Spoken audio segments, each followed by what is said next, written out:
Hello and welcome to another edition of Hits in History. Today's song is Eve of Destruction by Barry McGuire.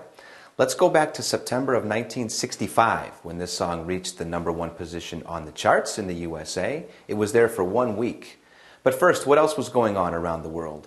In the world of baseball, the pitcher, very famous pitcher, Sandy Koufax, pitched a perfect game against the Chicago Cubs, my team, unfortunately, and Fidel Castro told everybody in Cuba, whoever wanted to emigrate to the United States could do it. Well, when we talk about this song, Barry McGuire, actually he put the mamas and the papas in touch with a company called Dunhill Records. A guy named Lou Adler was there. And when we talk about this song, we have to talk about the fact that this was a brand new record company. Barry McGuire had not really done anything in the world of music prior to this. And there were two very important writers, staff writers for Dunhill Records, a guy named Phil Sloan and Steve Barry. These were the type of guys who could write anything you wanted. If you needed a song about girls, they would write a song about girls.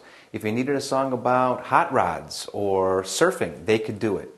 Now remember, this is 1965. This is the time of protest songs. Bob Dylan made this very popular with his song Like a Rolling Stone.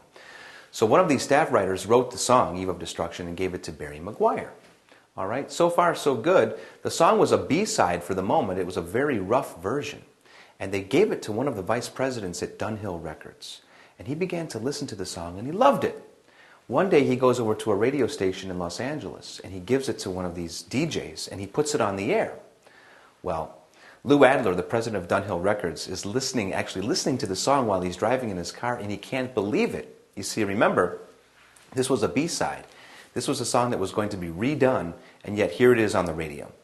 Nevertheless, the song made it to the #1 spot. It did very well. It's a song about the problems of the world. It's a song about all the difficulty and racism that was taking place in southern Alabama, for example. The song talks about all of the destruction going on in the Middle East. And that was basically it. In my opinion, Barry McGuire is basically a one-hit wonder. That's all he did with Dunhill Records, and this was his only #1 hit. So that's today's song, Eve of Destruction by Barry McGuire. Thanks for watching.